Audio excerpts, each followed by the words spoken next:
अगर आप भी मेरे 40 पेजेस के साइंस नोट्स पढ़कर गए होते तो सीडीएस के जीएस का कट ऑफ इजिली क्लियर कर लेते हैं। Hello and welcome to mission possible. आज मैं आप लोगों के साथ एक अमेजिंग न्यूज शेयर करने वाला हूं जो कि सीडीएस एग्जामिनेशन 2021 फर्स्ट से रिलेटेड है।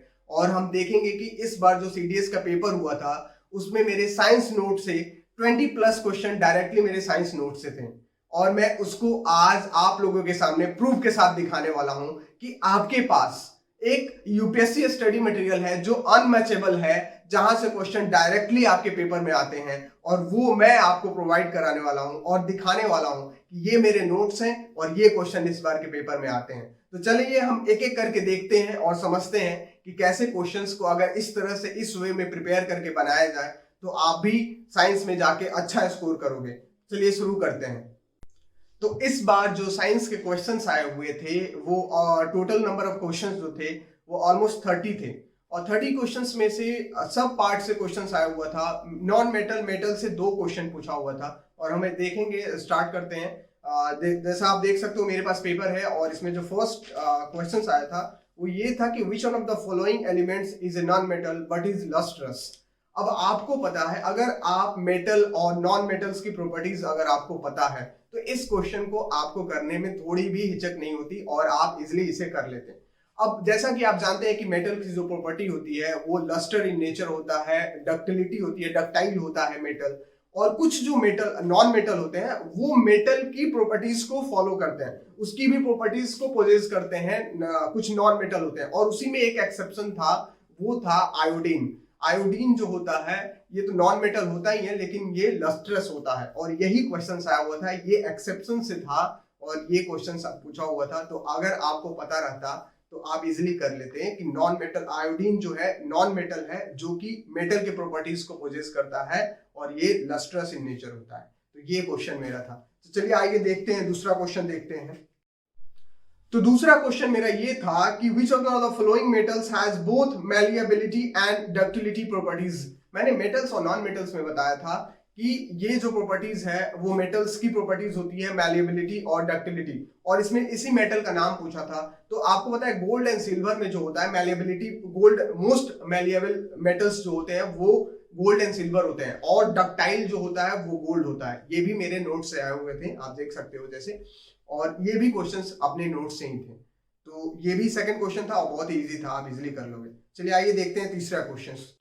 तीसरा क्वेश्चन की अगर हम बात करें तो ये एसिड बेसिस एंड सॉल्ट से क्वेश्चन था और यूजेस ऑफ एसिड से क्वेश्चन था। और बहुत ही इजी क्वेश्चन था कि टोमेटो में कौन सा एसिड पाया जाता है, जो कि ऑलरेडी मैंने अपने नोट्स में बता रखा था कि टोमेटो में ऑक्जेलिक एसिड पाया जाता है और इसका एक कंपाइलेशन था सारे यूजेस ऑफ एसिड्स का, तो मैंने सब बताया हुआ था। फोर्थ क्वेश्चन जो आप मेरा देख सकते हैं कि जो आया है पेपर में, sleeping sickness is caused by protozoans disease है और ये किसके वजह से होता है, तो ट्राइपेनोसोमा से होता है। ये भी मैंने अपने एक लिस्ट में दिया था और ये भी मेरे पेपर नोट से ही आया हुआ क्वेश्चन था, जैसा कि आप देख सकते हो। जो मेरा नेक्स्ट क्वेश्चन आया हुआ था वो भी एसिड बेसिस एंड सॉल्ट से था। बेसिकली वो सॉल्ट से 2 क्वेश्चंस आए हुए थे। उसमें ये क्वेश्चन था which one of the following is used in soda acid fire extinguishers में किसका यूज किया जाता है। जब मैंने बेकिंग सोडा पढ़ाया था तो बेकिंग सोडा में बताया था कि सोडियम हाइड्रोजन कार्बोनेट जो होता है वो बेकिंग सोडा होता है। इसको एक तो बेकिंग पाउडर बनाने में होता है, बेकिंग सोडा पाउडर बनाने में होता है, और दूसरा जो है सोडा एसिड फायर एक्सटिंग्विशर में भी इसका यूज करते हैं। तो ये भी एक क्वेश्चन था जो डायरेक्टली नोट से आया हुआ था। नेक्स्ट क्वेश्चन की बात करें तो लाइट से भी क्वेश्चन आया हुआ था और वो था प्राइमरी रेनबो के फॉर्मेशन में क्या क्या होता है। Primary, how many internal reflections of light take place in the formation of primary rainbow. Primary rainbow के फॉर्मेशन में 2 रिफ्लेक्शन और 1 टोटल इंटरनल रिफ्लेक्शन होता है जब when light falling on rain drops. तो ये एक क्वेश्चन था प्राइमरी रेनबो का, जहां पूछा था कि कितने टोटल इंटरनल रिफ्लेक्शन होते हैं, तो 1 होते हैं और ये भी डायरेक्टली नोट से ही आया हुआ था। जो अगला क्वेश्चन था वो अपने सेल से आया था, बायो चैप्टर से आया था, सेल से, जो कि मैं हमेशा इसकी इंपॉर्टेंस को बार बार बताते रहता हूँ। और इससे 2 क्वेश्चंस आए थे और बहुत ही इजी क्वेश्चंस आए हुए थे। फर्स्ट जो क्वेश्चन था कि cell wall is not present in the cells of. Cell wall किसमें प्रेजेंट नहीं होता है, और ये मैंने उसी समय बताया था कि एनिमल सेल में सेल वॉल एब्सेंट होता है। और यही क्वेश्चन था, बहुत ही इजी क्वेश्चन था जिसको आप इजिली कर सकते थे। तो ये था। जो दूसरा क्वेश्चन था वो भी हमारे सेल चैप्टर से था और बहुत ही सिंपल क्वेश्चन पूछा था कि कौन सा ऐसा सेल ऑर्गेनेल्स है जिसके पास अपनी माइटोकॉन्ड्रिया और राइबोसोम्स होती है। और जब मैंने माइटोकॉन्ड्रिया पढ़ाया था उसमें मैंने उस पॉइंट में मेंशन किया था, जैसे आप देख सकते हो कि वहां पे बताया था कि माइटोकॉन्ड्रिया के पास अपना डीएनए होता है और राइबोसोम्स होता है। तो ये क्वेश्चन भी बहुत ही ईजी था और वो भी डायरेक्टली नोट से आया हुआ था। फिर से बायो से क्वेश्चन आया और इस बार एनाटॉमी से आया और प्लांट से रिलेटेड आया, प्लांट हार्मोन्स के बारे में आया, जिसको मैं बहुत ही अपने नोट्स में मैंने एक जगह कंपाइल करके बताया था कि कौन कौन से प्लांट हार्मोन किस किस चीज के लिए रिस्पॉन्सिबल होते हैं। और इसी में से पूछा था, एक क्वेश्चन था जो लैंग्वेज बना के पूछा और पूछा कि कौन सा ऐसा प्लांट हार्मोन है जो सेल डिवीजन के लिए रिस्पॉन्सिबल होता है। और वो उसका ऑप्शन था साइटोकिनिन्स, जो होता है ये जो होता है ये आपके जो जिसमें मैंने पूरा मेंशन कर दिया है, ये सेल डिवीजन के लिए रिस्पॉन्सिबल होता है। जहाँ पे ऑक्सिन्स भी ऑप्शन में था जो कि आपके ग्रोथ के लिए रिस्पॉन्सिबल होता है, प्लांट ग्रोथ के लिए रिस्पॉन्सिबल होता है। गिबरेलिन्स भी था और एब्सिसिक एसिड और उसको ये भी बोलते हैं, ये भी दिया हुआ था। तो मैंने चारों को अपने एक जगह कंपाइल करके बताया था, जिसे आप देख सकते हो। ये भी अपने नोट से डायरेक्टली आया हुआ था क्वेश्चन।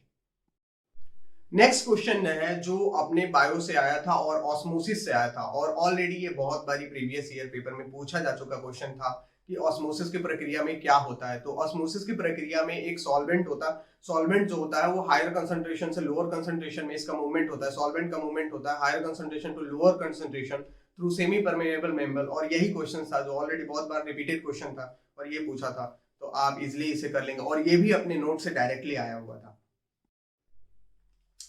नेक्स्ट क्वेश्चन की बात करें तो वो अपने केमिस्ट्री से क्वेश्चन आया हुआ था और उसमें पूछा था कि सिल्वर आर्टिकल्स किस सब्सटेंस के साथ रिएक्ट करके इसका कलर ब्लैक हो जाता है। तो इसका भी मैंने अपने नोट्स में ऑलरेडी आपको बताया था कि सिल्वर आर्टिकल्स सिल्वर वेयर्स करके मैंने लिखाया था कि अगर सिल्वर वेयर्स अगर सल्फर के साथ रिएक्ट करता है तो इसका कलर ब्लैक हो जाता है। ये भी क्वेश्चन अपने नोट से डायरेक्टली आया हुआ था।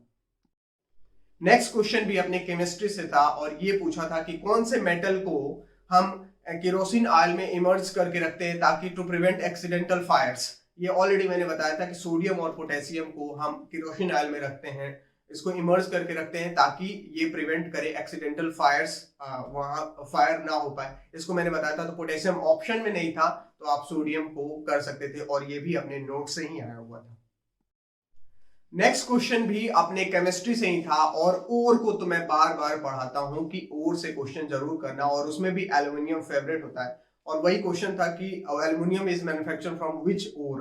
और इसमें कॉपर ओर था, बॉक्साइड ओर था, मिका ओर और मैग्नीज ओर था। बॉक्साइड ओर से प्रिपेयर किया जाता है, मैन्युफैक्चर किया जाता है एल्युमिनियम को। तो ये भी एक क्वेश्चन था जो अपने नोट से आया था और ऑलरेडी मैंने बताया था।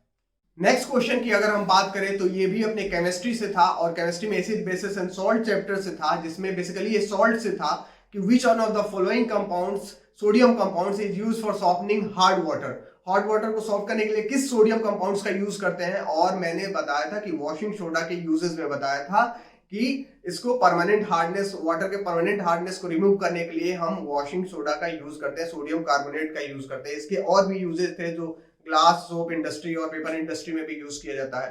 तो ये भी क्वेश्चन अपने डायरेक्ट नोट से ही आया हुआ था।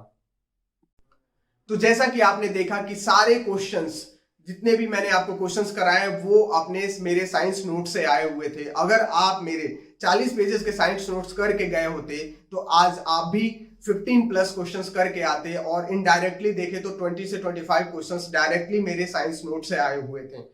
तो अगर आप भी चाहते हो कि इस तरह के अनमैचेबल स्टडी मटेरियल जो यूपीएससी को टारगेट करता हो और इस तरह से आपको मिले, तो आज ही आप जाकर मिशन पॉसिबल के टेलीग्राम चैनल को ज्वाइन करिए, जहां पर आपको इससे रिलेटेड और इससे भी बेहतरीन नोट्स प्रोवाइड की जाएगी, जहां पर आपके जीएटी और साइंस को पूरा तरीके से टैकल किया जाएगा और बताया जाएगा कि अगर आप इस वे में प्रिपरेशन को करते हो तो आप इजिली क्लियर कर लोगे। और आपको एक और मैं बात बता दूं कि मैं आपको गारंटी देता हूं कि 19 अप्रैल को एनडीए का पेपर है, उसमें आप 45 प्लस क्वेश्चंस अगर मेरे नोट से नहीं करके आएंगे तो आप जो बोलिए वो। तो मैं आपसे अगर बोलता हूं कि अगर आप भी चाहते हो चैनल के साथ जुड़ना, व्हाट्सएप पे भी, व्हाट्सएप मिशन पॉसिबल को व्हाट्सएप ग्रुप को भी ज्वाइन करिए और टेलीग्राम चैनल पे ज्वाइन करिए और अपने सक्सेस के राह को आसान करिए। ये मैं जो था मैंने आपको प्रूफ के साथ दिखा दिया, क्योंकि मैं कभी भी हवाई में बात नहीं करता हूं और ये जो क्वेश्चंस थे वो डायरेक्टली मेरे नोट से आए हुए थे। तो चलिए फिर नेक्स्ट वीडियो में मिलते हैं एक नए टॉपिक के साथ और एक नए एनर्जी के साथ। Till then have a good day, जय हिंद।